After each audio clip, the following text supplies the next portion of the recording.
రాష్ట్రంలో త్వరలో జరగబోయే ఎన్నికల అభ్యర్థుల ఎంపికపై బీజేపీ స్పీడ్ పెంచింది. బహుశా ఈ నెల 2వ వారం తర్వాత బీజేపీ అభ్యర్థుల ఫస్ట్ లిస్ట్ విడుదల చేసే అవకాశం ఉందని కేంద్ర మంత్రి BJP state president Kishan Reddy స్పష్టం చేశారు.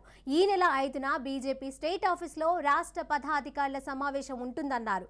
ఆర్నా జేపీ నడ్డా అధ్యక్షతన స్టేట్ ఎగ్జిక్యూటివ్ కౌన్సిల్ సమావేశం జరుగుతుందని చెప్పారు. ఈ రెండు సమావేశాలలో రాష్ట్రంలో అసెంబ్లీ ఎన్నికల సన్నద్ధతపై చర్చించుకుంటున్నట్లుగా కిషన్ రెడ్డి స్పష్టం చేశారు. వచ్చే ఎన్నికలకు గాను రాష్ట్ర నాయకులను జేపీ నడ్డా దిశానిర్దేశం చేస్తారని తెలుస్తోంది.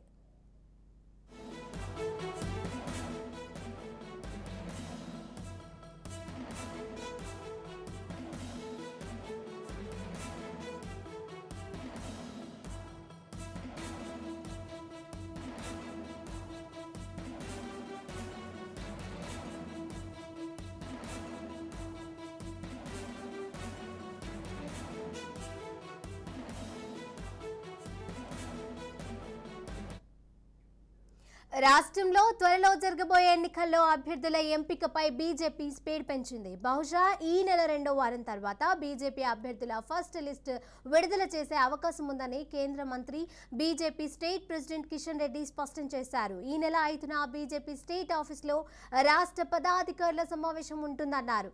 6న జేపీ నడ్డా అధ్యక్షతన స్టేట్ ఎగ్జిక్యూటివ్ కౌన్సిల్ సమావేశం జరుగుతుందని చెప్పారు. ఈ రెండు సమావేశాలలో రాష్ట్రంలో అసెంబ్లీ ఎన్నికల సన్నద్ధతపై చర్చించనున్నట్లుగా కిషన్ రెడ్డి స్పష్టం చేశారు.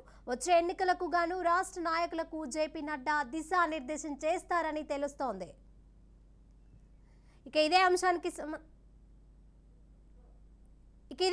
సంబంధించిన పూర్తి సమాచారం మా ప్రతినిధి స్వప్న అందజేస్తారు. స్వప్న, శిరీష, కిషన్ రెడ్డి కొద్దిసేపటి క్రితమే ఢిల్లీలో మాట్లాడుతూ అక్టోబర్ 2వ వారంలో తెలంగాణ అభ్యర్థుల మొదటి లిస్ట్ ప్రకటించేటువంటి అవకాశం ఉందని తెలుస్తుంది.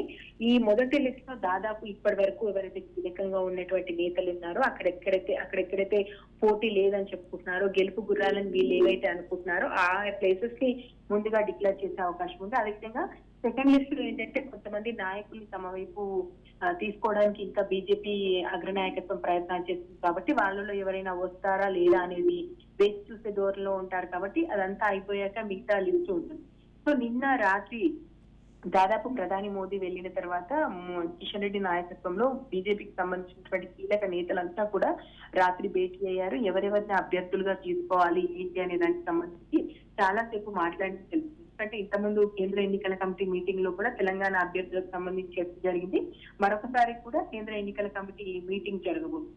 సో ఇదంతా జరిగిన తర్వాత నిన్న రాత్రి ఆల్రెడీ నాయకత్వంలో ఒక డెసిషన్ కి అయితే వచ్చినట్టుగా తెలుస్తుంది. ఎవరెవరు ఏంటి ఎలా చేయాలి అనే దానికి సంబంధించి. ఆ తర్వాత ఈ రోజు మార్నింగ్ అక్కడ ఢిల్లీ వెళ్ళినటువంటి కిషన్ రెడ్డి అమిత్ షాతో భేటీ అయ్యారు. మోడీ సభకు సంబంధించినటువంటి విషయాలతో పాటు తెలంగాణలో ఎలా ఉంది అనేటువంటి విషయాల గురించి మాట్లాడారు. అయితే కీలకంగా మాత్రము తెలంగాణలో ఎవరు గెలుపు గుర్రాలుగా ఉన్నారు, ఎవరిని ఎంపిక చేయాలనే విషయానికి సంబంధించి ప్రత్యేకంగా చర్చ జరిగినట్టుగా తెలుస్తుంది. అయితే ఈ నెల 5న బీజేపీ రాష్ట్ర పదాధికారుల సమావేశం ఉంది. ఈ సమావేశంలో పూర్తిగా ఎవరు ఉంటారు ఏంటి అనేది అభ్యర్థులను అయితే ఫైనలైజ్ చేస్తారు. ఈ ఫైనలైజ్ అయినటువంటి లిస్ట్ ని పార్లమెంటరీ పార్టీ కమిటీ ఉంటుంది. అంటే ఈ బీజేపీ పార్టీకి సంబంధించి పార్లమెంటరీ కమిటీ ఒకటి ఉంటుంది. ఆ కమిటీకి పంపుతారు. ఆ తర్వాత 6న JP Nadda state executive council సంబంధించినటువంటి సమావేశం ఉంది కాబట్టి ఈ సమావేశంలో ఎన్నికల కోసం ఏ విధంగా సన్నద్ధం అవ్వాలి, అదేవిధంగా ఇప్పుడు ఏవైతే పంపించినటువంటి లిస్ట్ ఏదైతే ఉందో ఆ అభ్యర్థులు ఎవరు, ఎలాంటి వారు, అక్కడ ప్రత్యర్థులుగా ఉన్నది ఎవరు, ఇలాంటి అనేక విషయాలకు సంబంధించి కూడా చర్చించబోతున్నారు జేపీ నడ్డా. సో ఒక రకంగా చూసుకుంటే బీజేపీ ఓవరాల్ గా అంటే అగ్రనాయకత్వము ఇక్కడ తెలంగాణ మీద కాన్సన్ట్రేషన్ చేస్తుంది. ఇప్పటికే ఒక్కసారి మన ప్రధాని మోదీ వచ్చి వెళ్ళారు. అక్కడ రేపు కూడా మళ్ళీ రాబోతున్నారు. అండ్ అమిత్ షా టెన్షన్ రాబోతున్నారు, నడ్డా రాబోతున్నారు. సో ఓవరాల్ గా ఇప్పటికే ప్రకాష్ జవదేకర్ చాలా సార్లు ఇక్కడ ఉన్నటువంటి అగ్రనాయకత్వంతో మాట్లాడారు. కాబట్టి మొత్తానికైతే ఇక్కడ మేము కాన్సన్ట్రేషన్ చేస్తాం, మేము తెలంగాణ లైట్ తీసుకోవట్లేదు అనేటువంటి సంకేతాలను మాత్రము కేంద్రంలో ఉన్నటువంటి బీజేపీ ఇస్తున్నట్టుగా తెలుస్తుంది. శిరీష, అలాగే స్వప్న, తెలంగాణలో మోదీ మరిన్ని సభలు నిర్వహించే ఆలోచనలో ఉన్నారా?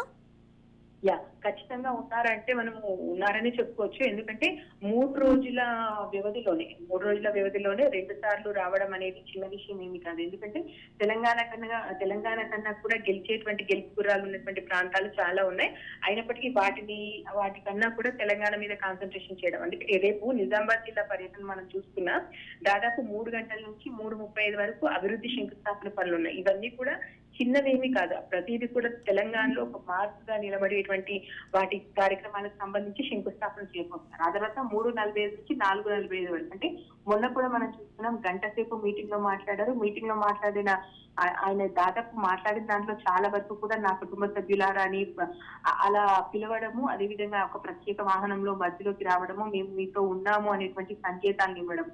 దాదాపు గంట సేపు మాట్లాడితే ఆ గంట సేపు కూడా ప్రజలంతా మా వైపు ఉన్నారు. ఇటు టీఆర్ఎస్ ని అటు కాంగ్రెస్ ని ఉతికి పారేస్తారనే చెప్పుకోవచ్చు. సో ఈ రెండు పార్టీల కన్నా కూడా మేము తెలంగాణలో బలంగా ఉండబోతున్నాం. టీఆర్ఎస్ కి సంబంధించి ప్రత్యర్థులం మేమే అని చెప్పడంలో మోదీ ఖచ్చితంగా సక్సెస్ అయ్యారని చెప్పాలి. మోదీ బయటికి వెళ్ళాలి అనుకున్న వాళ్ళు ఉన్నారు, వాళ్ళలో కూడా కొంత మార్పు వచ్చి తిరిగి ఆలోచనలో పడ్డట్టుగా తెలుస్తుంది. ఇలాగే మోదీ ఇప్పుడు రెండోసారి మళ్ళీ నిజామాబాద్ పర్యటన ఉంటుంది. ఆ తర్వాత కూడా, ఎందుకంటే కేంద్ర నాయకత్వంలో ఎవరో ఒకరు, అంటే ఇప్పుడు మోదీ, అమిత్ షా, నడ్డా వీళ్ళే కాకుండా కేంద్రంలో అధికారంలో ఉన్నారు కాబట్టి ముఖ్యంగా అక్కడ ఉన్నటువంటి కీలక నేతలు, ఇప్పుడు ప్రకాష్ జవదేకర్ లాంటి వాళ్ళు కానివ్వండి, లేదంటే అక్కడ కేంద్ర మంత్రులుగా ఉన్నటువంటి వాళ్ళు, కీలకంగా తెలంగాణ గురించి చెప్పిన వాళ్ళు ఎవరైతే ఉన్నారో, ఇలా అగ్రనాయకత్వంలో ఒకరి తర్వాత ఒకరు తెలంగాణకు వచ్చి ఢిల్లీ నాయకత్వం తెలంగాణను కైవసం చేసుకోవాలని చూస్తుంది అనేటువంటి ఒక సంకేతాన్ని ప్రజలకు పంపడానికి మాత్రం తప్పకుండా బీజేపీ ప్లాన్ చేస్తుంది. Sirisha, right, thank you Swapna.